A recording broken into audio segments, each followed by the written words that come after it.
In the gleaming heart of downtown, where reputation often trumped character, a moment of blatant disrespect was about to transform into a lesson no one would forget.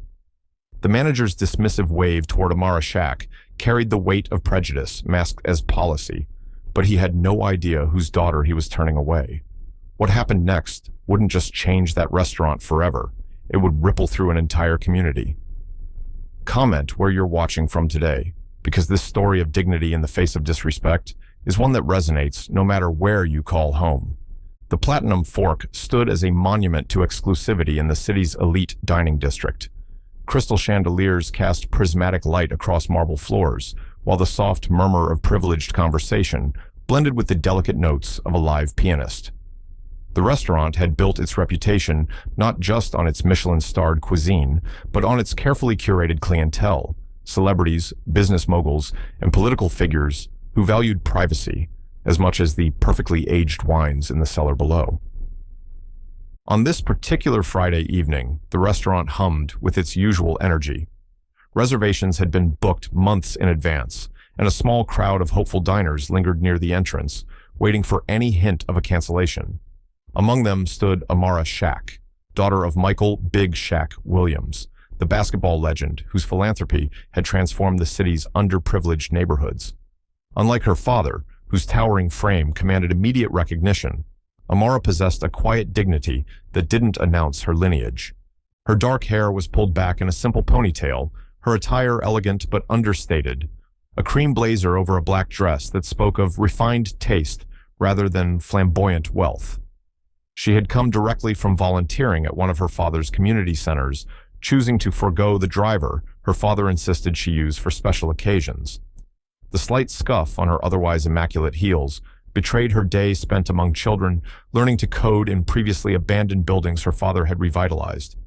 Amara approached the host stand with the same warm smile she offered everyone, from CEOs to the custodial staff at her father's foundation. Behind the polished marble counter, Gabriel Winters, the restaurant's manager, barely glanced up from his reservation book, his eyes performing a practiced assessment that had little to do with the names inscribed in his ledger and everything to do with his own prejudices. "Good evening," Amara said, her voice carrying the same melodious quality that had once made her choir's lead soloist. "I know it's last minute, but I was hoping you might have a table available. Even just at the bar would be fine." Gabriel's eyes flicked up momentarily, then back down to his book with calculated indifference. His fingers, adorned with a signet ring that had been in his family for generations, tapped rhythmically against the leather-bound reservation book. "I'm afraid we're completely booked for the evening. Perhaps you might try the bistro down the street. They're more accommodating to walk-ins." Around them, the restaurant continued its elegant dance of service and indulgence. Waiters glided between tables with silver trays, while sommeliers presented bottles with reverent hands. At a nearby table, a tech billionaire known for his social awkwardness was being fawned over by the staff, despite his rumpled appearance and casual attire that stood in stark contrast to the restaurant's supposed dress code. Amara noticed this contradiction but maintained her composure. "I understand you're busy, but I can see several empty tables. I'd be happy to wait." Gabriel straightened, his posture stiffening, as he prepared to deliver the practiced speech he reserved for those he deemed unworthy of the Platinum Fork's rarefied atmosphere. "Those tables are reserved for our members and preferred guests. We maintain certain standards here at the Platinum Fork. Perhaps another establishment would be better suited to your expectations." The slight emphasis he placed on his final word carried unmistakable undertones.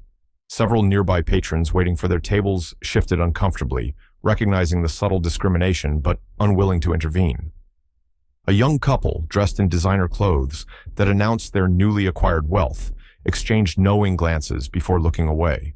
Amara's expression remained unchanged, though something flickered briefly in her eyes, not anger or humiliation, but a quiet resolve. She had encountered this behavior before, had watched her father navigate similar situations with grace and wisdom throughout her childhood.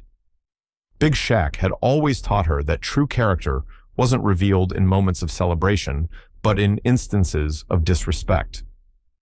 "I see," she said simply, her voice neither raised nor trembling. "And what standards would those be exactly?" I'd like to understand for future reference. Gabriel's smile tightened, the practiced hospitality growing brittle around the edges. We cater to a particular clientele, people who understand the value of reservation and preparation. Our guests typically plan their dining experiences well in advance. They don't simply show up.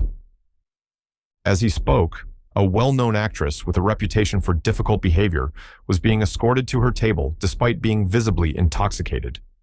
The contradiction wasn't lost on those waiting, including an older gentleman whose eyes narrowed slightly as he observed the unfolding scene between Amara and the manager. "I completely understand the importance of reservations," Amara responded, maintaining her composure, "but I also noticed that policies seem to be applied selectively." Gabriel's expression hardened, the veneer of professionalism cracking to reveal the prejudice beneath. "I don't make the rules, miss. I simply enforce them. Now, if you'll excuse me, I have guests to attend to." As he turned to welcome a boisterous group of finance executives who had just arrived, Amara remained standing at the host's stand, neither retreating nor creating a scene. Her stillness carried a weight that began to draw attention, not because she was demanding it, but because dignity in the face of injustice has its own gravity. The Platinum Fork had been a fixture in the city for nearly 3 decades, its reputation built as much on exclusivity as on the culinary artistry that emerged from its kitchen. The restaurant occupied the ground floor of the historic Montclair building, where marble columns and gold-leaf ceilings reminded patrons of an era when opulence was unapologetic. Outside, the evening had settled into that perfect golden hour when the sun's descent painted the cityscape in amber tones, casting long shadows across the restaurant's facade. Inside, the dining room was a carefully orchestrated symphony of privilege. White tablecloths draped over mahogany tables like fresh snow, each setting meticulously arranged with silver that had been polished to mirror-like perfection. The air carried notes of truffle oil, aged cognac, and the subtle perfumes of the wealthy. Crystal glasses caught and fractured the light from custom-designed chandeliers, sending prisms dancing across the hand-painted ceiling murals, depicting scenes from classical mythology. Amara stood at the threshold between the foyer and this inner sanctum of luxury. Despite Gabriel's dismissal, she hadn't immediately turned away. There was something in her stillness that commanded attention, not because she demanded it, but because genuine dignity always finds its audience. 3 generations of her family had built their legacy on standing firm in moments precisely like this one. The restaurant's sommelier, Elise Chen, noticed the interaction from across the room.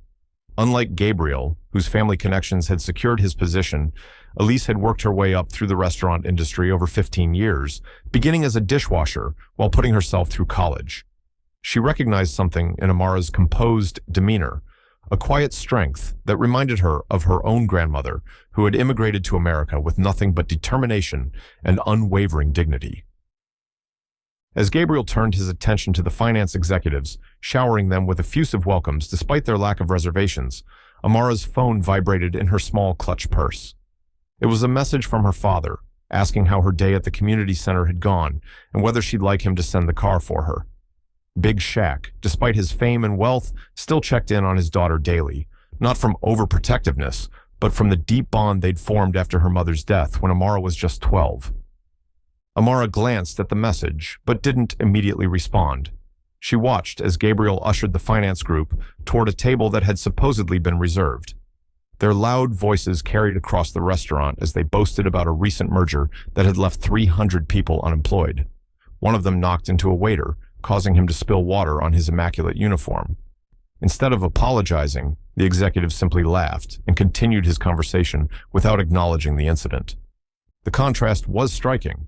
These men with their brash entitlement were welcomed with open arms, while Amara, who had spent her day helping underprivileged children, was deemed unworthy of entry. The irony wasn't lost on her, nor on several of the more observant patrons who had witnessed both interactions. Among those watching was Dr. James Rivera, a respected cardiac surgeon who had known Big Shaq for years, having performed life-saving surgery on one of the basketball star's childhood friends. Dr. Rivera recognized Amara immediately but said nothing, curious to see how the situation would unfold. He had always admired the Williams family for their grace under pressure and their refusal to use their status as a weapon, even when justified. Amara took a single step back from the host stand, not in retreat, but in recalibration. Her father had always taught her that reactions born from anger rarely achieved their desired outcome, while responses born from strategic thinking often changed not just moments, but systems. She glanced around the restaurant, taking in details that most would miss. The slightly frayed cuff of a waiter who likely couldn't afford new shirts on his salary, the way the kitchen staff peeked through the service door with expressions that suggested long hours and minimal appreciation, the subtle hierarchies, even among the guests themselves. The restaurant wasn't just selling food, it was selling an illusion of superiority, a carefully constructed fantasy that some people were inherently more deserving than others. In that moment, Amara decided she wouldn't simply walk away, not because she desperately wanted to dine at the Platinum Fork, but because moments like these were precisely when change became possible. Gabriel returned to the host's stand, his expression suggesting he was surprised to find Amara still present. "Was there something else?" he asked, his tone making it clear that her continued presence was an inconvenience rather than a concern. "Yes, actually," Amara replied, her voice carrying the perfect balance of confidence and courtesy. "I noticed you were able to accommodate those gentlemen despite their lack of reservations. I'm curious about the criteria you're using to determine who receives service here." Gabriel's expression tightened, the muscles in his jaw visibly tensing. "As I explained, we have protocols for preferred guests and longtime patrons. It's simply how fine dining establishments operate." "I see," Amara nodded thoughtfully. "And these protocols, are they written down somewhere? Published on your website, perhaps? I'd be interested in understanding them better." The question landed precisely as intended. Gabriel knew full well that the restaurant's actual policies made no mention of the discriminatory practices he regularly employed. His discomfort began to show as other waiting patrons turned their attention to the conversation. "Our policies are internal and discretionary," he replied, lowering his voice as if sharing a confidence rather than attempting to minimize who could hear his words. "The Platinum Fork has a reputation to maintain, and part of my job is ensuring our atmosphere remains consistent with our brand." Amara nodded again, her expression revealing nothing of her thoughts. "And what exactly is that brand, Mr. I don't believe I caught your name." "Winters, Gabriel Winters," he replied, the reluctance in his voice revealing how rarely he found himself in the position of having to identify himself to those he deemed beneath his establishment's standards. "Thank you, Mr. Winters. I'm Amara Williams," she said, deliberately omitting her father's well-known nickname. She wanted any resolution to come from the principles at stake, not from celebrity intimidation. "Would you say your brand includes selective application of policies based on appearances rather than actual reservation status?" The directness of her question caused a nearby waiter to pause momentarily in his task of polishing glassware. Gabriel's face flushed slightly, the red hue creeping up from his collar to his cheeks like rising mercury. "I don't appreciate the implication," he said, voice hardening. "We have the right to refuse service to anyone who doesn't meet our standards."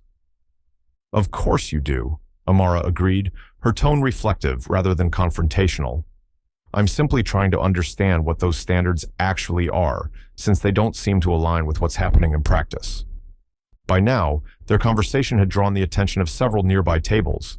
The restaurant's ambient noise had diminished slightly, as guests became increasingly aware of the tension unfolding at the entrance. Dr. Rivera set down his fork, his interest in the exchange outweighing his interest in the Wagyu beef he'd been served. Gabriel leaned forward slightly, lowering his voice to a near whisper. "Look, I don't know what kind of point you're trying to make, but this is a private establishment. If you don't leave voluntarily, I'm prepared to have security escort you out." Amara met his gaze directly, neither intimidated nor angered by his threat. "I understand, Mr. Winters. Before I go, though, I'd like to know if the owner is present this evening. I believe they might be interested in how their establishment's reputation is being managed." For the first time, a flicker of uncertainty crossed Gabriel's face. The owner, Victoria Chen, Elise the sommelier's aunt, was indeed on the premises, hosting a private gathering in one of the upstairs dining rooms. Victoria had built the Platinum Fork from nothing, working 18-hour days for years before the restaurant earned its first Michelin star. Her philosophy had always emphasized exceptional service for all guests, a fact that Gabriel, with his personal biases, had steadily eroded during his 3 years as manager. "Ms. Chen is unavailable," Gabriel stated firmly, regaining his composure. "Now, I must insist that you leave before this becomes an unnecessary scene." As he spoke, Elise the sommelier approached the host's stand, her professional demeanor masking her growing discomfort with what she had been observing. "Is everything all right here, Gabriel?" she asked, her question directed at her colleague, but her attention focused on Amara. "Everything's fine," Gabriel replied tersely. "I was just explaining to this person that we're fully booked this evening." Elise's expression revealed nothing, but her eyes briefly met Amara's in silent acknowledgement of the situation. In that momentary connection, something passed between the two women, a recognition of the daily indignities faced by those who didn't conform to society's narrow definitions of who belonged in spaces like the Platinum Fork. Amara regarded Elise with quiet assessment, recognizing an ally who was navigating her own complex position within the restaurant's hierarchy. Before either woman could speak, a commotion near the kitchen drew everyone's attention. The double doors swung open as a waiter emerged, balancing multiple plates along his arm with practiced precision. Behind him came a figure that caused a ripple of recognition through the dining room, Chef Marcus Delaney, whose innovative approach to fusion cuisine had earned the Platinum Fork its coveted stars. Chef Delaney, unlike Gabriel, had risen through the culinary world on pure talent. His dark skin gleamed under the restaurant's carefully positioned lighting, the vibrant patterns of his custom chef's coat reflecting his Ghanaian heritage. His eyes swept across the dining room with the keen observation of someone who missed nothing, from an imperfectly folded napkin to the subtle shift in atmosphere near the entrance. Gabriel tensed visibly at the chef's appearance. Though formally Gabriel outranked the chef in the restaurant's hierarchy, everyone knew that Marcus Delaney was the true heart of the Platinum Fork. Without his culinary artistry, the restaurant would be merely another overpriced establishment trading on exclusivity rather than excellence. "Evening, Gabriel," Chef Delaney called out, his deep voice carrying easily across the space. "Everything running smoothly up front?" Though his tone remained professional, there was an undercurrent to his question. He had noticed the tension and was offering Gabriel an opportunity to address it appropriately. Gabriel straightened his already impeccable posture. "Perfectly smooth, Chef. Just managing our reservations and ensuring we maintain our standards." Chef Delaney's expression revealed nothing as he approached the host stand, but his eyes flickered briefly to Amara, then to the finance executives who had been seated despite lacking reservations, before returning to Gabriel. "Our standards, yes. Those are important to all of us, aren't they?" The subtext in his words wasn't lost on anyone within earshot. Chef Delaney had long battled against the more exclusionary practices that Gabriel had implemented, believing that true luxury lay in how you treated all guests, not in artificial barriers to entry. "Ms. Williams," Chef Delaney said, addressing Amara directly, "I wasn't aware you'd be joining us this evening. It's been some time since your father visited our kitchen. How is he?" The revelation landed like a thunderclap in the restaurant. Several diners turned toward Amara with new interest, while Gabriel's expression froze in a mask of dawning horror. He had just denied service to the daughter of Big Shaq Williams, not only a beloved sports icon, but one of the city's most influential philanthropists and investors. "He's well, thank you," Amara replied with genuine warmth. "Still talking about that butternut squash risotto you prepared last time. He sends his regards." Chef Delaney smiled, the gesture transforming his serious demeanor. "That man has an incredible memory for food. Please tell him I'm working on something new with West African influences that I think he'll appreciate." He turned to Gabriel, whose complexion had taken on an ashen quality. "I assume we're finding a table for Ms. Williams?" Gabriel stammered, his earlier confidence evaporating. There seems to have been a misunderstanding. We're actually fully committed this evening." He gestured weakly toward his reservation book, as if it might provide evidence to support his claim. "A misunderstanding," Chef Delaney repeated, the words measured and deliberate. Interesting, since I count at least 3 available tables from where I'm standing, not to mention the chef's table, which is always at my discretion. He turned back to Amara. Would you honor us by taking the chef's table this evening? Unless you'd prefer something more private. The chef's table, positioned with a direct view into the kitchen, was considered the most prestigious seating in the restaurant, typically reserved for food critics and culinary celebrities. The offer was both a genuine courtesy and a pointed statement to everyone present about who truly deserved respect in this establishment. Before Amara could respond, Gabriel attempted to salvage the situation. The chef's table is perfect. I was just about to suggest it myself. A momentary oversight on my part. We've been so busy this evening. His voice had risen half an octave, the false brightness fooling no one. I appreciate the offer, Amara said, addressing Chef Delaney rather than Gabriel. But I wouldn't want to displace anyone who might have been promised that table, especially on such short notice. Chef Delaney's respect for her was evident in his expression. Most people would have eagerly accepted the offer, either to save face or to enjoy the special treatment. Amara's consideration for others, even in a moment when she had every right to claim some form of restitution, spoke volumes about her character. The table is entirely free this evening, Chef Delaney assured her. In fact, I was hoping for an opportunity to test some new dishes. Would you be willing to be my culinary guinea pig? No pressure to praise anything you don't genuinely enjoy, of course. Elise, who had remained silent throughout the exchange, now stepped forward. I'd be happy to suggest some wine pairings if you're interested, Ms. Williams. We recently acquired several bottles I think would complement Chef's new creations beautifully. The atmosphere in the restaurant had transformed. What had begun as an ugly moment of discrimination was evolving into something unexpected, a demonstration of how differently people in positions of power could choose to wield that power. Gabriel used his to exclude. Chef Delaney and Elise used theirs to welcome and elevate. Amara considered the offer. She hadn't come to the Platinum Fork seeking special treatment or to throw her family name around. She had simply wanted a meal after a long day of community service. But she also recognized that moments like these presented opportunities, not just for personal vindication, but for broader change. I'd be honored, she finally said, though I hope we might also find room for those still waiting. She gestured toward the other patrons who had been waiting patiently, some of whom had witnessed her earlier exchange with Gabriel. Chef Delaney's smile broadened. An excellent suggestion. Gabriel, I trust you can make appropriate arrangements. Perhaps the mezzanine section could be opened early this evening. The mezzanine was typically reserved for larger parties later in the evening, but it could easily accommodate the waiting guests. Gabriel knew he had no choice but to comply. Of course, Chef. Right away. As Gabriel hurried off to make the necessary adjustments, Chef Delaney offered his arm to Amara. Shall we? I'm curious to hear about your work at the community centers. Your father mentioned you've implemented some innovative programs. Together, they walked through the restaurant, past tables of diners who now watched with undisguised interest. The finance executives, recognizing Amara as they passed, suddenly seemed smaller in their expensive suits, their earlier boisterousness dimmed by the realization of who they were in the presence of. At the chef's table, a server immediately appeared to pull out Amara's chair and place a napkin in her lap.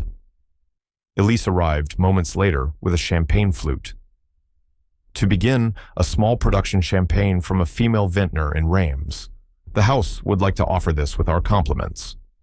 As Amara settled in, she noticed a subtle shift occurring throughout the restaurant. Staff members moved with renewed purpose, as if reminded of what true service meant. Other diners sat up a bit straighter, more conscious of their own behavior. Even the previously snubbed waiting patrons were now being escorted to tables in the mezzanine, Gabriel's earlier claims of being fully booked exposed as the fabrication they were. From her vantage point, Amara could see into the kitchen where Chef Delaney had returned, speaking animatedly to his brigade. The kitchen staff glanced toward her with expressions of curiosity and respect rather than the judgment Gabriel had shown. One young line cook, a woman with vitiligo that created striking patterns across her dark skin, gave Amara a subtle nod of appreciation as she meticulously plated a dish. Dr. Rivera, still at his table across the room, raised his glass in a silent toast to Amara. He had watched the entire scenario unfold with the satisfaction of someone who had seen justice prevail without unnecessary confrontation. His gesture acknowledged not just who she was, but how she had handled herself. As the first course arrived, a delicate amuse-bouche presented on a spoon carved from Himalayan salt. Amara reflected on what had transpired. She hadn't come to the platinum fork looking for special treatment, nor had she sought to create a scene when denied service. What she had done was refuse to accept disrespect quietly, standing her ground with the dignity her parents had instilled in her from childhood. The result wasn't just a reversal of fortune for herself, but a moment that had rippled through the entire restaurant, making visible the invisible barriers that too often determined who was welcomed and who was turned away. In that small but meaningful way, the evening had already become about something larger than a simple meal. Chef Delaney personally delivered Amara's first course, a deconstructed version of jollof rice, reimagined as a delicate tower of perfectly cooked grains, spiced with a complex blend of pepper, ginger, and aromatic herbs. The dish was garnished with crispy shallots and micro-cilantro, accompanied by a small glass of house-made hibiscus tea intended to cleanse the palate between bites. "This is inspired by my grandmother's recipe," Chef Delaney explained, his pride evident as he positioned the plate. "She taught me that food isn't just about flavor, it's about memory, connection, and respect for where we come from. Each grain of rice represents a story." Amara appreciated both the dish and the philosophy behind it. "My father says something similar about basketball, that each move on the court tells a story about who you are and what you value." The chef nodded appreciatively. "Your father understands. Perhaps that's why he's accomplished so much beyond the court.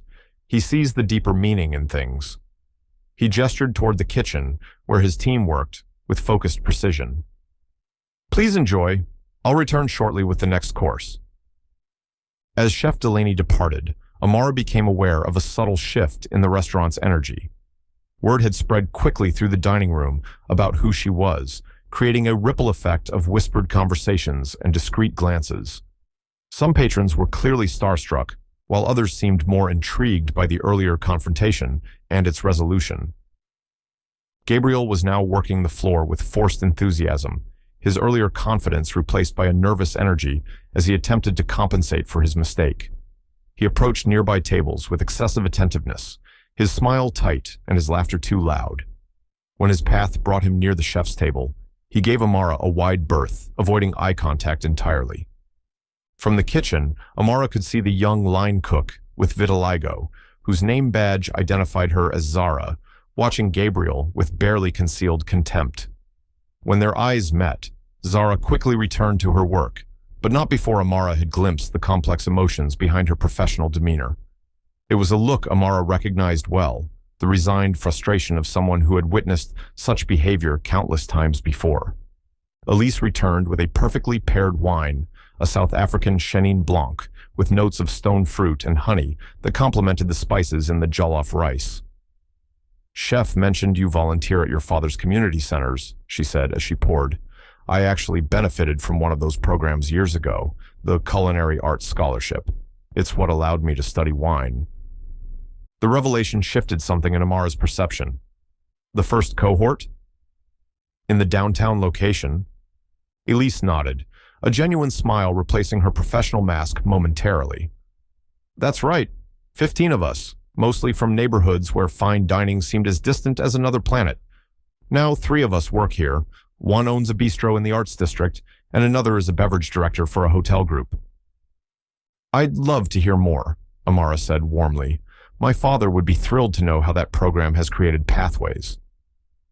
Their conversation was interrupted by the arrival of Victoria Chen, the restaurant's owner, who had evidently been informed of the situation. Unlike Gabriel's nervous energy or Chef Delaney's warm confidence, Victoria carried herself with the quiet authority of someone who had built something substantial through decades of disciplined work. "Ms. Williams," Victoria said, extending her hand, "I've just been briefed about what occurred earlier. Please accept my personal apology for how you were initially received. This is not how I expect guests to be treated at the Platinum Fork." Amara accepted both the handshake and the apology with grace. "Thank you, Ms. Chen," I appreciate your taking the time to speak with me directly. Victoria glanced around the restaurant, her experienced eye assessing everything from the table settings to the staff's body language. I understand from Chef Delaney that you suggested opening the mezzanine early to accommodate other waiting guests. That was thoughtful of you. It seemed the right thing to do, Amara replied simply. They'd been waiting as long as I had. Victoria nodded, something in her expression suggesting she was making mental calculations. I wonder if I might join you briefly. There's a matter I'd like to discuss, if you don't mind my interrupting your meal. Amara gestured to the empty chair across from her. Please do. As Victoria settled into the seat, Elise appeared with a second wine glass, filling it without being asked. The seamless service spoke to a long-established relationship between owner and sommelier. Miss Williams, Victoria began. Amara, please. Amara, Victoria continued with a nod. I'll be direct. What happened tonight represents a failure of leadership. My leadership. While I've been focused on expanding our restaurant group, I've allowed practices to develop here that contradict the principles upon which I built this business. The candor of her admission was unexpected. Most owners in her position would have offered platitudes and deflected responsibility onto staff members. Victoria's willingness to claim the failure as her own revealed much about her character. The Platinum Fork was never meant to be exclusionary, Victoria continued. My parents were immigrants who couldn't afford to eat at the restaurants where they worked. I wanted to create a place that honored their dedication to hospitality, true hospitality, which welcomes rather than gatekeeps.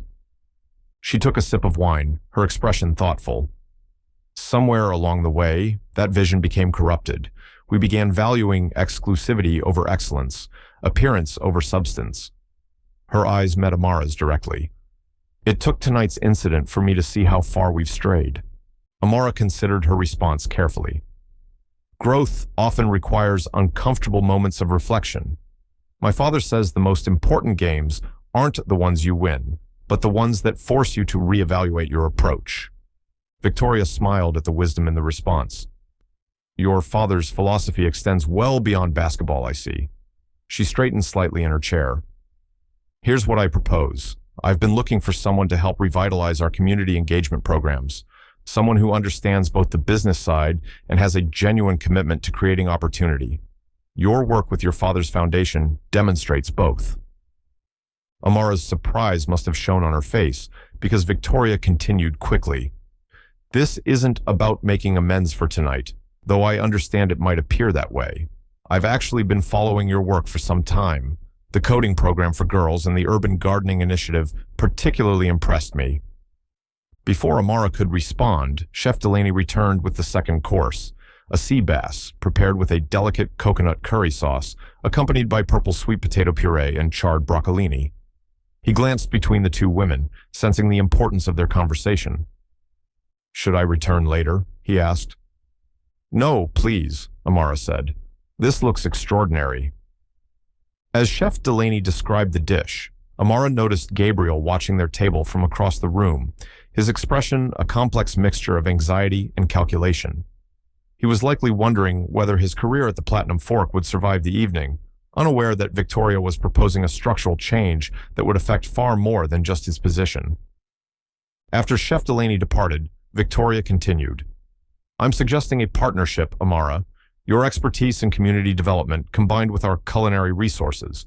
We could create meaningful pathways for young people from underserved communities, apprenticeships, educational programs, perhaps even a foundation similar to what your father has built, but focused specifically on the culinary arts. The proposal was unexpected but intriguing. Amara had been considering ways to expand her father's foundation into new sectors, and the culinary world, with its combination of artistry, business acumen, and cultural significance, offered fertile ground for meaningful impact. That's a significant proposition, Amara replied. I'd need to consider it carefully and discuss it with my team, but I'm definitely interested in exploring the possibility. Victoria nodded, clearly pleased. Of course, take whatever time you need. Perhaps we could arrange a proper meeting next week to discuss details. She reached into her jacket pocket and produced a business card, sliding it across the table. My personal contact information is on the back. As their conversation concluded and Victoria rose to return to her other guests, Amara became aware of a subtle shift in the restaurant's atmosphere. The finance executives who had been seated earlier were preparing to leave, their dinner apparently finished. As they passed near the chef's table, one of them, a man whose designer watch probably cost more than what many people earned in months, paused, clearly recognizing Amara. "Ms. Williams," he said, his tone carrying the forced warmth of someone who suddenly realized they were in the presence of influence they hadn't initially recognized. "I just wanted to say what an honor it is to see you here. Your father's foundation does remarkable work.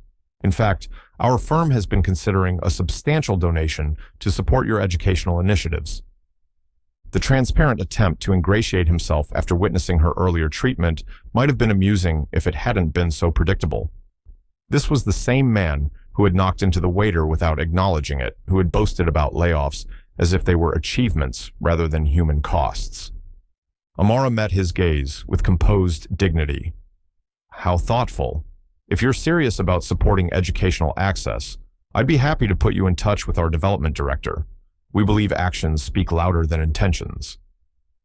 The subtle rebuke wasn't lost on him. His smile faltered slightly before he nodded and continued toward the exit, rejoining his colleagues who were pretending not to have observed the exchange. As the evening progressed, the platinum fork seemed to undergo a subtle but unmistakable transformation. Word of what had transpired at the entrance had circulated not just among the diners, but through the staff as well, creating an atmosphere charged with renewed awareness. Servers who had previously moved through the space with practiced efficiency now appeared more genuinely attentive, as if reminded that their work was about hospitality rather than performance. Even the ambient noise of the restaurant had shifted, the earlier strained politeness giving way to more authentic conversations at neighboring tables.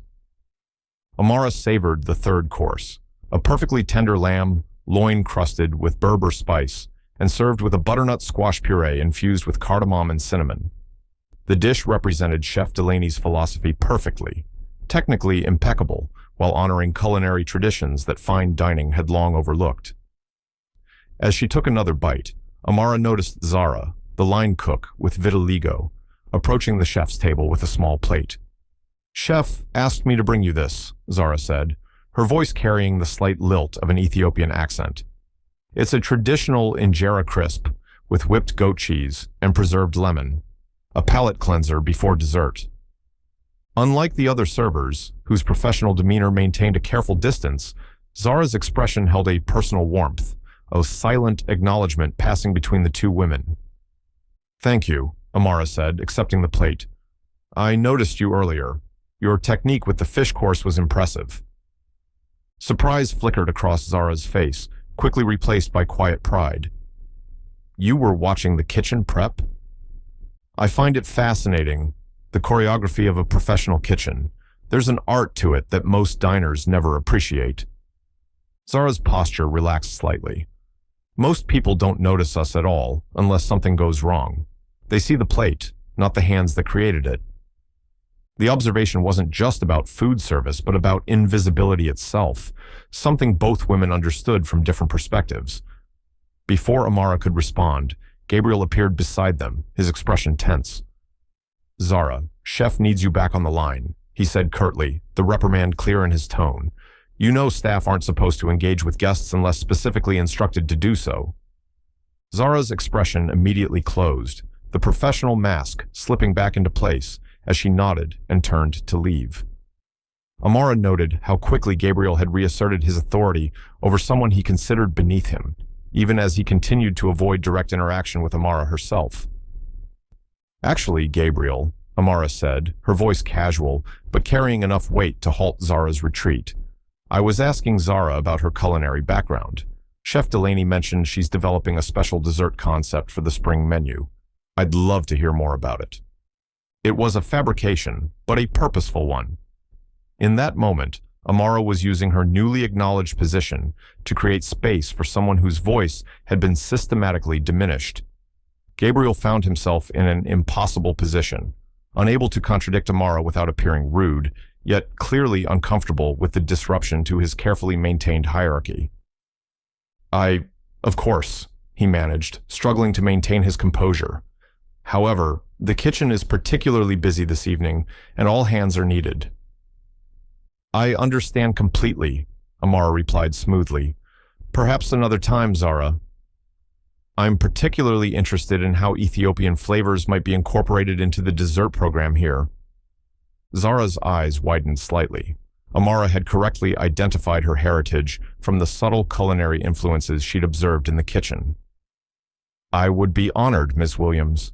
I've been experimenting with teff flour and traditional French pastry techniques. Fascinating. I look forward to continuing our conversation. Amara's tone made it clear this wasn't merely polite dismissal, but a genuine intention.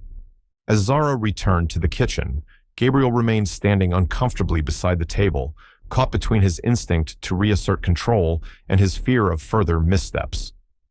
Amara allowed the silence to extend just long enough to emphasize the power shift that had occurred before offering him a graceful exit. The service has been exceptional this evening, Gabriel. Please extend my compliments to the entire staff. Relief washed over his features, though it did little to mask the calculating look in his eyes. Thank you, Ms. Williams. We pride ourselves on recovery when unexpected situations arise. His choice of words revealed everything about his perspective. He viewed the evening's events not as a failure of principle, but as a service hiccup requiring recovery. It was clear that Gabriel had learned nothing beyond the practical lesson of checking identities before dismissing potential guests. Across the dining room, Victoria Chen was engaged in conversation with several patrons who appeared to be regular customers. From her gestures and their reactions, Amara suspected she was explaining coming changes to the restaurant's policies. A few faces registered surprise, others nodded in agreement, but none appeared to object, a testament to Victoria's skill in presenting necessary evolution as exciting opportunity. Dr. Rivera chose that moment to approach Amara's table, having finished his meal. Ms. Williams, he said warmly, I hope I'm not interrupting, but I wanted to say hello before departing. Your father may not remember me. It's been several years since I treated his friend Marcus after that heart scare. Dr. Rivera, Amara replied, standing to greet him properly. Of course he remembers you. He still talks about how you went above and beyond, visiting Marcus at home after the procedure to check on his recovery. The doctor's expression softened. That's just good medicine, though these days the system rarely allows for such personal care.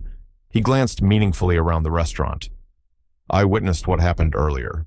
Your response was instructive, dignity rather than demands. Your father would be proud.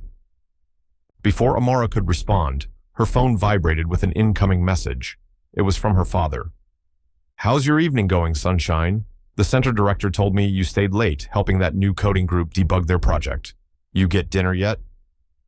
The message brought a smile to Amara's face, typical of her father to check in, always concerned about her well-being, even as she navigated adulthood on her own terms. She showed the message to Dr. Rivera, who chuckled. Still the same big Shaq, more concerned about whether you've eaten than anything else. Some things never change. And I'm grateful for that, Amara replied sincerely. Would you mind if I took a photo to send him? He'd be thrilled to know I ran into you. As they posed for a quick picture, Elise approached with the dessert course, a sophisticated reinterpretation of classic beignets served with a chocolate sauce infused with Ethiopian coffee and cardamom. The presentation was stunning, with delicate gold leaf accents and a sculpture of spun sugar representing the abstract form of a basketball hoop, Chef Delaney's personal touch acknowledging Amara's family legacy.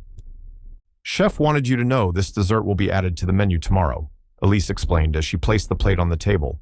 He's calling it the Williams, with proceeds supporting culinary scholarships for underserved youth. The gesture went beyond simple reputation management. It represented a commitment to transforming an uncomfortable incident into meaningful change, exactly the philosophy Amara's father had instilled in his foundation's work. That's wonderful, she replied. Please tell Chef I'm honored. As Dr. Rivera took his leave and Amara prepared to enjoy her dessert, she noticed something significant happening near the entrance. Zara had emerged from the kitchen, still in her chef's whites, and was speaking with Victoria Chen. Their conversation appeared serious but positive, with Victoria nodding thoughtfully as Zara spoke with increasing animation. Chef Delaney joined them briefly, placing a supportive hand on Zara's shoulder before returning to the kitchen. Gabriel observed this interaction from across the room, his expression revealing the dawning realization that the evening's events had set in motion changes that would extend far beyond this single dinner service. His carefully maintained system of subtle exclusion and hierarchical control was being dismantled in real time, replaced by Victoria's renewed commitment to her original vision of genuine hospitality. As Amara savored the extraordinary dessert, she reflected on how a simple desire for dinner after a long day had evolved into something far more significant. She hadn't come to the Platinum Fork seeking to create change or to leverage her family name for special treatment. Yet sometimes, change occurred not through grand gestures or confrontations, but through the simple act of standing firm in one's dignity and refusing to accept disrespect as the natural order of things. Her phone vibrated again, another message from her father in response to the photo she'd sent. "Tell Rivera I still owe him courtside tickets. And whatever you're eating looks amazing. Proud of you always, sunshine, not just for what you achieve, but for how you move through the world." Those words captured everything that mattered to Amara. In a society that often measured worth by achievements, possessions, or status, her father had always emphasized character, how you treated others, especially those who could do nothing for you in return. It was a philosophy that had guided both her personal choices and her professional work with the foundation. As she finished her dessert, Amara noticed something extraordinary happening throughout the restaurant. The invisible barriers that typically separated diners from staff, privileged from service workers, had temporarily dissolved. Conversations flowed more naturally, laughter seemed more genuine, and even the most affluent guests were engaging with servers as people rather than functions. It wouldn't last, of course. By tomorrow, many would return to their habitual patterns. But for this moment, in this space, something had shifted. And in that shift lay the possibility of more permanent change, one interaction at a time. By the time Amara prepared to leave the Platinum Fork, the restaurant had settled into the gentle rhythm of late evening service. The dinner rush had subsided, leaving behind a more intimate atmosphere as servers cleared tables with unhurried precision, and sommeliers offered final digestives to lingering patrons. What had begun as an uncomfortable confrontation had evolved into something unexpected, a catalyst for reflection and, potentially, lasting change. Victoria Chen appeared at Amara's table as she was gathering her belongings, the restaurant owner's expression reflecting both professional courtesy and genuine respect. "I hope everything was to your satisfaction this evening," she said, though the statement was clearly about more than just the meal. "Chef Delaney's creations were extraordinary," Amara replied sincerely, "but I'm even more impressed by how quickly you've begun implementing changes. That speaks to authentic leadership." Victoria nodded, accepting the observation with the quiet confidence of someone who had navigated numerous challenges throughout her career. When you recognize a misalignment between your values and your practices, the only real option is immediate correction. Anything less is just performance. She gestured toward the kitchen, where staff were visible through the open pass, working with focused energy despite the late hour. "I've scheduled a full team meeting for tomorrow morning. We'll be revising our seating policies, rethinking our approach to reservations, and implementing new training for front-of-house staff. But those are just procedural changes." "And the deeper changes?" Amara asked, recognizing that Victoria was building towards something more substantial. "That's actually what I wanted to discuss before you leave. Our conversation earlier about community partnerships got me thinking. The Platinum Fork has resources that could make a real difference. Our kitchen, our expertise, our network of suppliers and industry connections." Victoria seated herself across from Amara, her posture conveying the importance she placed on this discussion. "What if we transformed our Monday closures into training days for young people interested in culinary careers? We could partner with your father's foundation to identify candidates from underserved communities who might never otherwise gain access to this level of culinary education." The proposal was bold. Mondays represented significant potential revenue, especially for a restaurant of the Platinum Fork's caliber. Dedicating that time to education rather than profit demonstrated a fundamental shift in priorities.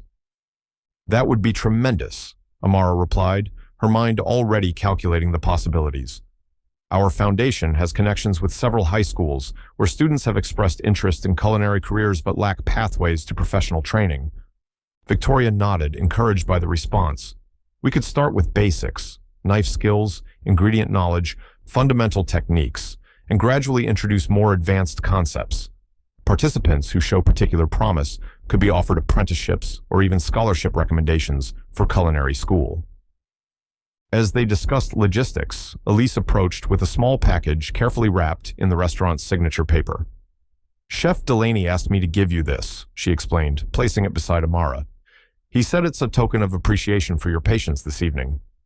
The package contained a small jar of the Ethiopian spice blend that had been used in several of the evening's dishes, along with a handwritten note from Chef Delaney explaining its cultural significance and traditional applications. It was a thoughtful gesture that transcended the usual restaurant farewell of branded chocolates or generic gift cards, a sharing of cultural knowledge rather than mere merchandise. Please thank him for me, Amara said, genuinely touched by the gift's personal nature. This means more than he might realize. As Victoria and Amara finalized plans to meet the following week to formalize their partnership, Gabriel approached the table. His earlier nervousness had been replaced by a carefully composed professionalism, though tension remained visible in his tightly controlled posture. Your car has arrived, Ms. Williams, he announced, his tone notably more deferential than during their first encounter. I've taken the liberty of instructing the valet to keep the engine running, as the temperature has dropped considerably this evening. The gesture, while seemingly courteous, revealed that Gabriel had researched Amara during dinner, discovering details about her transportation arrangements that she hadn't shared. It was information gathering disguised as service, his way of demonstrating that he, too, had connections and knowledge. Thank you, Amara replied simply, neither acknowledging nor challenging his transparent attempt to regain some measure of control. She had learned from her father that true dignity required neither domination nor retribution when facing those who had wronged you. As she prepared to leave, Amara noticed Zara emerging from the kitchen, her shift apparently ended. The young chef had changed from her kitchen whites into casual clothes, though her professional demeanor remained as she approached Victoria with a folder of papers, likely the dessert concept they had discussed earlier. Victoria accepted the folder with visible interest. Why don't you walk out with Ms. Williams and explain your concept? I'm particularly interested in how you're integrating traditional Ethiopian fermenting techniques into the dessert program. The invitation wasn't just professional courtesy, but a deliberate elevation of Zara's status before the entire restaurant. By publicly seeking her expertise, Victoria was signaling a fundamental shift in the establishment's culture, one where talent and innovation would be recognized regardless of position or background. Gabriel's expression tightened momentarily before he regained his professional mask. Shall I escort them both? He asked Victoria, his tone making it clear he was uncomfortable with Zara speaking directly to Amara without supervision. That won't be necessary, Victoria replied firmly. I believe you're needed to coordinate the final seating for the mezzanine. The dismissal was polite but definitive. As Gabriel retreated toward the host's stand, Victoria turned to Amara with a knowing look. Change happens in many ways, sometimes through policy, sometimes through personnel. Both are necessary in different circumstances. The implication was clear. Gabriel's approach to management was incompatible with Victoria's renewed vision for the platinum fork. Whether he would adapt or be replaced remained to be seen, but the status quo had been irreversibly disrupted. As Amara and Zara walked toward the exit, they attracted curious glances from remaining diners, the unexpected pairing of a line cook and the daughter of a famous philanthropist, representing the evening's final disruption of established hierarchies. Your dessert concept sounds fascinating, Amara said as they moved through the dining room. I'd love to hear more about it. Zara's initial hesitation gave way to quiet enthusiasm as she described her vision, a fusion of French pastry techniques with Ethiopian flavor profiles and fermentation methods. My grandmother was a renowned baker in Addis Ababa before the political situation forced our family to emigrate. I'm trying to honor her traditions while creating something new. Legacy and innovation, Amara nodded. That balance is everything, isn't it? Honoring where we come from while creating something that belongs distinctly to our own time and experience. As they reached the entrance, Zara paused, clearly weighing whether to speak what was on her mind. What happened tonight? The way you handled it. It matters to people like me. We see these things every day, the subtle exclusions, the assumptions. Most people either accept it or cause a scene. You did neither. The observation was offered without expectation or flattery, simply an acknowledgement of a shared understanding about how power operates and how it can be challenged without reinforcing its fundamental premises. My father always says that the most important battles aren't won through confrontation, but through transformation, Amara replied, changing the conversation rather than just winning the argument. Outside, the valet had indeed kept the engine running on the sleek black Tesla that Amara had requested through her rideshare app. As they approached, Zara glanced at the car with an appreciative eye for its design, rather than its status implications. My brother would love this, she said with a small smile. He's studying sustainable engineering at City College, talks about electric vehicle design constantly. The foundation has a STEM scholarship program for engineering students, Amara said, reaching into her purse for a business card.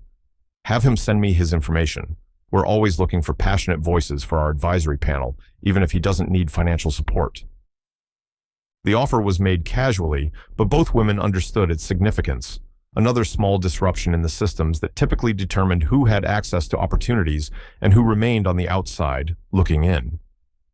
As they exchanged goodbyes, Amara noticed Gabriel watching from inside the restaurant, his expression unreadable behind the tinted glass doors. Whatever lessons he had learned from the evening's events would be his own to process, but the wider impact was already rippling outward through the Platinum Fork and beyond. Settling into the back seat of the Tesla, Amara checked her phone to find several messages from her team at the foundation, along with a final text from her father. Coming by the house tonight, made your favorite banana bread. Could use your thoughts on the new community center proposal. The message brought a smile to her face. Regardless of what transpired in the world of status and privilege, her father's kitchen remained a constant sanctuary where banana bread and community center plans held equal importance in shaping a more inclusive future. As the car pulled away from the Platinum Fork, Amara glanced back at the restaurant's elegant facade. What had begun as a simple denial of service had evolved into something far more significant, a reminder that sometimes the most profound changes began not with grand gestures, but with the simple refusal to accept exclusion as inevitable. The transformation that had begun this evening wouldn't solve every inequity or change every mind, but it had created a space for new possibilities, new conversations, and new pathways where previously solid barriers had stood. And sometimes, Amara reflected as the restaurant disappeared from view, that opening, that first crack in seemingly impenetrable systems, was the most important victory of all. The media coverage began the next morning, though not in the way anyone might have expected. There was no viral video of confrontation, no social media call-out of the Platinum Fork's initial treatment of Amara.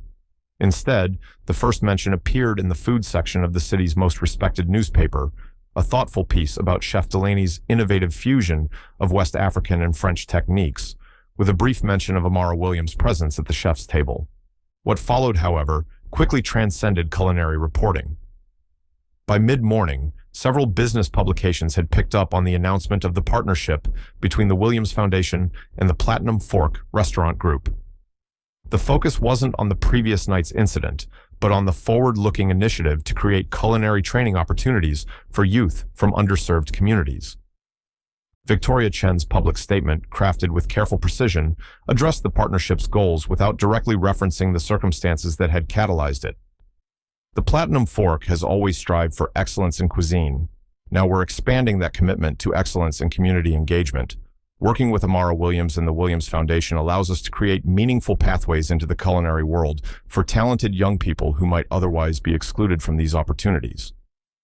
In her office at the Williams Foundation headquarters, Amara reviewed the coverage with Darius Jackson, the Foundation's communications director and her father's former teammate from his early playing days. At 52, Darius retained the imposing physical presence of his athletic career, though he'd long since traded basketball jerseys for impeccably tailored suits. "You handled it perfectly," Darius observed, scrolling through the online coverage on his tablet. "No drama, no public shaming, just transformation of a negative into a positive." Big Shaq couldn't have done it better himself. Amara smiled at the comparison. I had a good teacher. 2 good teachers, actually. The reference to both her father and her late mother wasn't lost on Darius, who had known both since before Amara was born. Your mother would be proud, he said quietly. She always said the true measure of impact wasn't how loudly you could denounce injustice, but how effectively you could create systems that made it obsolete. The mention of her mother brought a familiar bittersweet feeling. Diane Williams had been the strategic mind behind much of Big Shaq's philanthropic work, the architect who had transformed celebrity charity into sustainable community transformation. Her loss to cancer when Amara was 12 had left an unfillable void, but her philosophies remained the foundation's guiding principles. I've been thinking about her a lot today, Amara admitted. The way she always looked for the opportunity within the obstacle. She would have seen last night not as an indignity, but as an opening. Their conversation was interrupted by Amara's assistant, Keisha, who appeared at the office door with an expression that suggested unexpected news. Sorry to interrupt, but there's someone here to see you. He doesn't have an appointment, but he's persistent. Before Amara could inquire further, Gabriel Winters appeared behind Keisha, his usual polish somewhat diminished by what appeared to be a sleepless night. His designer suit was impeccable as always, but the confident posture had given way to something less certain. Ms. Williams, he began, his voice carefully controlled. I apologize for arriving without an appointment. I was hoping for a few moments of your time. Darius immediately shifted into protective mode, his body language subtly positioning himself between Amara and the unexpected visitor. And you are? Gabriel Winters. I'm the manager at the Platinum Fork.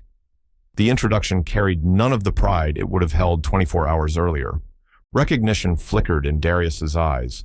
Amara had briefed her team about the previous night's events during their morning meeting. I see. And what brings the manager of the Platinum Fork to our offices unannounced? The question was pointed but professional, making it clear that Gabriel's presence was unexpected and would require justification. I wanted to speak with Ms. Williams personally, Gabriel replied, his gaze shifting to Amara. About last night, and about other matters. Amara assessed him carefully, noting the subtle signs of distress beneath his composed exterior. Whatever had brought Gabriel to her office, it clearly mattered enough for him to risk rejection and potential embarrassment. It's all right, Darius, she said after a moment. Why don't you give us a few minutes? Darius hesitated, his protective instincts at odds with his respect for Amara's judgment. I'll be right outside if you need anything, he finally said, giving Gabriel a last measuring look before exiting. Once they were alone, Amara gestured to the chair across from her desk. Please, sit, though I admit I'm curious about what brings you here, Mr. Winters. Gabriel sat with uncharacteristic awkwardness, his usual fluid confidence absent. First, I want to formally apologize for how you were treated last night. It was unprofessional and unacceptable. The apology, while correctly worded, carried the hollow quality of something offered under duress, rather than from genuine reflection. Amara simply nodded, waiting for him to continue, rather than immediately accepting or dismissing the statement. Ms. Chen has implemented several changes at the restaurant following last night's events, Gabriel continued, his careful phrasing suggesting he wasn't entirely comfortable with these changes. All front-of-house staff will be undergoing sensitivity training, and our reservation policies are being completely overhauled. That sounds like positive progress, Amara replied neutrally, but somehow I doubt you came here simply to update me on operational changes. Gabriel's mask of professional detachment slipped slightly, revealing the real anxiety beneath. No, The truth is, Ms. Chen has given me an ultimatum. Either I fully embrace the new direction and demonstrate genuine commitment to more inclusive practices, or she'll be seeking new management. The admission clearly cost him something in terms of pride. I see, Amara said. And how do you feel about that ultimatum? Initially, angry, betrayed. Gabriel's honesty was surprising. I've managed the Platinum Fork for 3 years. Our profitability has increased every quarter under my leadership. The restaurant has never been more exclusive or more sought after. Exclusive, Amara repeated thoughtfully. That's an interesting metric for success. Gabriel stiffened slightly. In high-end dining, exclusivity drives demand. It's basic economics. Perhaps, but is it good hospitality? Amara leaned forward slightly. Mr. Winters, I'm still not clear on why you've come to see me today. Are you looking for me to intervene with Ms. Chen on your behalf? Because if so... No. Gabriel interrupted, then immediately collected himself. No, that's not why I'm here. I'm here because I realized something after you left last night. He paused, seeming to struggle with what he wanted to say next. Zara, the line cook you spoke with, she resigned this morning. The news was unexpected. Resigned? But she seemed excited about her dessert concept. Ms. Chen appeared very supportive. She was. That's not why Zara resigned? Gabriel's discomfort was palpable now. She resigned because of me. In her resignation letter, she detailed 3 years of subtle undermining, of having her ideas dismissed, of being passed over for advancement despite Chef Delaney's recommendations. 3 years of exactly the kind of behavior you experienced in a single interaction. The admission hung in the air between them, its implications expanding to fill the space. This wasn't just about one incident or one employee. It was about a pattern, a system, a culture that Gabriel had created and maintained. When I read her letter, Gabriel continued, his voice quieter now, I recognized myself in ways I didn't want to. I've spent years believing I was simply maintaining standards, upholding the restaurant's reputation. But Zara's letter? She cited 15 specific instances where I dismissed or diminished staff members based on nothing more than my personal biases about who belonged in fine dining and who didn't. Amara remained silent, allowing him the space to continue this unexpected moment of reflection. I came here because you handled last night with a dignity I didn't afford you. You could have humiliated me, demanded my firing, created a social media nightmare for the restaurant. You did none of those things. Instead, you used the moment to create something constructive. He met her eyes directly for the first time since entering her office. I want to understand how to do that, how to transform rather than simply react. The request was genuine, if awkwardly expressed. Amara considered him thoughtfully, reevaluating her initial impression. Have you spoken with Zara since receiving her resignation? Gabriel shook his head. I wouldn't know what to say. How do you apologize for 3 years of behavior you're only now recognizing as harmful? Perhaps that's exactly what you say, Amara suggested. Acknowledgement is the necessary first step, but it's only meaningful if it leads to changed behavior. She reached for a notepad on her desk, writing something before sliding it across to Gabriel. This is Zara's concept, as I understand it. Ethiopian fermentation techniques applied to French pastry traditions. If you're serious about transformation, start by understanding her work on its own terms, not as something exotic or trendy, but as a legitimate culinary innovation that deserves development. Gabriel looked at the note, then back at Amara with dawning comprehension. You're suggesting I advocate for her concept even though she's resigned? Try to bring her back? I'm suggesting you recognize talent and innovation regardless of its source, Amara clarified. Whether Zara returns or not is her choice. Your responsibility is to ensure that the next Zara who comes through the Platinum Forks doors encounters a manager who sees her potential rather than her differences. She stood, signaling that their conversation was drawing to a close. Real change isn't about public apologies or one-time gestures, Mr. Winters. It's about the consistent, often unglamorous work of examining your own biases and actively countering them.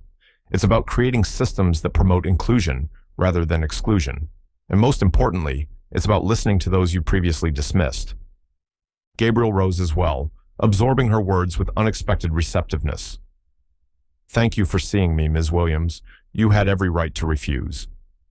True transformation requires giving others the opportunity to transform as well, Amara replied simply. My father taught me that years ago. The real test isn't whether you make mistakes. We all do. It's whether you use those mistakes as opportunities for growth or merely as scenarios to be managed. As she escorted Gabriel to the door, they found Darius waiting outside, his protective instincts still evident in his posture. "Everything all right?" he asked Amara, his gaze moving between her and Gabriel. "Yes," she assured him. "Mr. Winters and I were just discussing the nature of transformation, institutional and personal." Darius nodded, recognizing from her tone that something significant had transpired. "Your father's on his way up," he informed her. "Said something about wanting your input on the new cultural center designs." "Perfect timing," Amara smiled.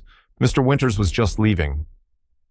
As Gabriel prepared to depart, he paused, turning back to Amara with one final question.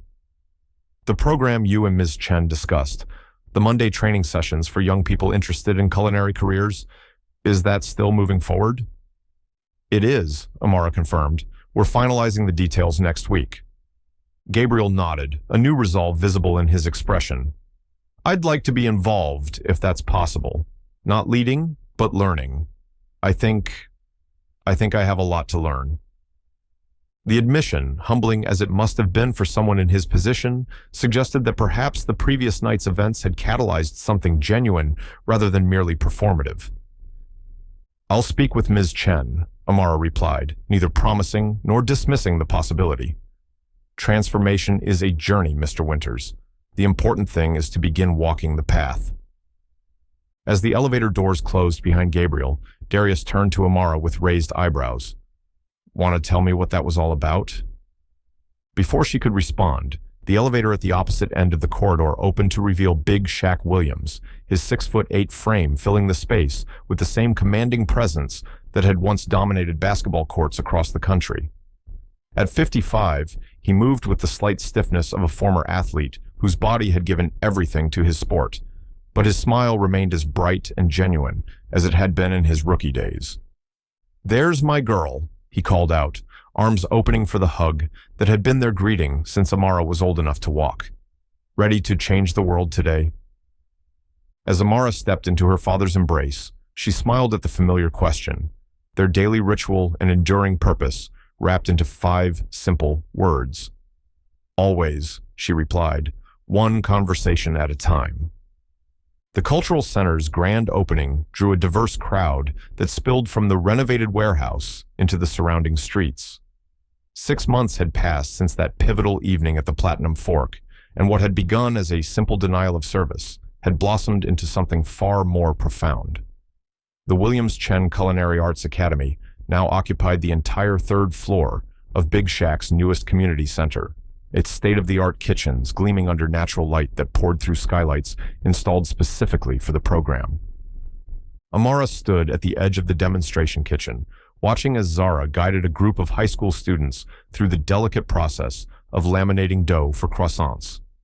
The young chef moved with confident authority among her students, her instructions clear and her encouragement genuine. On her chef's coat, the Academy's logo, a whisk wrapped around a basketball, represented the unlikely partnership that had created this opportunity. "They're really getting it," Victoria Chen observed, joining Amara at the observation counter. "Zara has a natural gift for teaching." Amara nodded in agreement. "She connects with them because she sees herself in them. That's something you can't train. It's either there or it isn't." In the 6 months since their partnership began, the Academy had already graduated its first cohort of 20 students, all from neighborhoods typically underrepresented in the culinary world. 3 had secured apprenticeships at prestigious restaurants, including the Platinum Fork itself, while others had received scholarships to continue their education at culinary schools that had previously seemed beyond their reach. "The restaurant has changed too," Victoria said, her gaze following the students as they carefully folded their dough. "Our clientele is more diverse, our staff more representative of the city itself. Revenue is actually up 17%, which has silenced the board members who were skeptical about our new direction." The transformation hadn't been without challenges. Several longtime patrons had quietly taken their business elsewhere when it became clear that exclusivity was no longer the Platinum Fork's primary selling point. But they had been replaced by new customers drawn to both the exceptional cuisine and the restaurant's renewed commitment to genuine hospitality. "And Gabriel?" Amara asked, though she already knew much of the answer from their occasional check-ins. Victoria's expression reflected measured optimism. Still learning, still making mistakes, but asking better questions and actually listening to the answers. He's been particularly effective at bringing other restaurant managers into the program. People respect his business acumen, which gives him a platform to address the industry's systemic issues. Their conversation was interrupted by Chef Delaney's arrival, his chef's coat exchanged for a more casual button-down that did nothing to diminish his commanding presence. "The students' final projects are being plated in the East Kitchen," he announced. "They're nervous about serving their creations to actual guests." "As they should be," came a familiar deep voice as Big Shaq joined their small group. "Pressure creates diamonds. Isn't that right, Marcus?" Chef Delaney laughed, clasping the former basketball star's hand warmly. "That's what you used to say before playoff games. Still holds true in the kitchen." The easy camaraderie between the two men highlighted another unexpected outcome of that evening 6 months ago. A genuine friendship that had developed between the chef and the philanthropist, both men who had risen to the top of their respective fields while never forgetting where they came from. "Let's not keep them waiting," Amara suggested, leading the group toward the East Kitchen, where the students' final examination would take place. They've been preparing for this moment for weeks. As they walked through the facility, evidence of the program's success surrounded them. Photographs of the first graduating class lined the hallways, along with action shots of students learning various techniques. A large monitor displayed a constantly updating feed of job placements, scholarship awards, and community impact metrics, quantifying the program's outcomes while celebrating the individual achievements of its participants. In the East Kitchen, 25 current students stood nervously behind their plated creations, each dish representing their personal culinary journey. The assignment had been deceptively simple: create a dish that told their story, using techniques learned throughout the program while incorporating elements from their own cultural backgrounds. As guests began sampling the students' work, Amara noticed Gabriel Winters among the attendees. Unlike the polished, somewhat rigid manager she had first encountered, this version of Gabriel moved through the space with genuine interest, asking students about their inspirations and listening attentively to their responses. The transformation wasn't complete, change never was, but the shift was undeniable. When he spotted Amara, Gabriel approached with measured confidence. "Ms. Williams, thank you for including me today. The students' work is remarkable." "They've had excellent instructors," Amara replied, nodding toward where Zara was helping a nervous student explain the components of her dish to Chef Delaney. "And a program that values their unique perspectives, rather than forcing them to conform to a single definition of culinary excellence." Gabriel nodded, absorbing the subtle reminder of how his previous approach had limited rather than expanded possibilities. "I've been thinking a lot about that night at the restaurant," he admitted, "about how different things might have been if I'd simply welcomed you rather than turning you away." "The outcome might have been pleasant for me personally," Amara acknowledged, "but what about all these students? What about Zara's promotion to head instructor? What about the industry conversations that have started as a result? Sometimes the most productive path isn't the easiest one." Before Gabriel could respond, Victoria called for everyone's attention, gathering the crowd around a small podium set up at the kitchen's center. "Today marks not just the midpoint assessment for our current cohort, but also a significant announcement about the Academy's future," she began, her voice carrying easily through the space. "Thanks to the success of our initial program and the generosity of several industry partners, the Williams Chen Culinary Arts Academy will be expanding to 3 additional locations over the next 18 months. This expansion will allow us to serve over 300 students annually, creating meaningful pathways into the culinary world for young people across the city." The announcement was met with enthusiastic applause, particularly from the students themselves, many of whom had friends and family members waiting for spots in the program. As Victoria detailed the expansion plans, Amara felt her father's hand rest gently on her shoulder, his silent acknowledgement of what they had built together. "You took a moment of disrespect and transformed it into an institution that will change lives for years to come," he said quietly. "Your mother would be so proud." Amara covered his hand with her own, the shared grief and purpose that had defined their relationship since her mother's passing, flowing between them without need for further words. What had begun as a simple desire for dinner after a long day had evolved into something neither of them could have anticipated: a new pathway for hundreds of young people who might otherwise never have found their place in the culinary world. As the event continued around them, Amara reflected on the journey of the past 6 months. The evening at the Platinum Fork could have ended in many ways, with anger, with public shaming, with nothing more than a personal grievance aired and then forgotten. Instead, it had become a catalyst for meaningful change, a reminder that transformation often began in unexpected moments and unfolded in ways no one could fully predict. "Ready to keep changing the world tomorrow?" Big Shaq asked, their daily ritual taking on new meaning in the midst of what they had already accomplished. Amara smiled up at her father, surrounded by the evidence of what was possible when dignified resistance met genuine openness to change. "Always," she replied, "one conversation, one student, one opportunity at a time."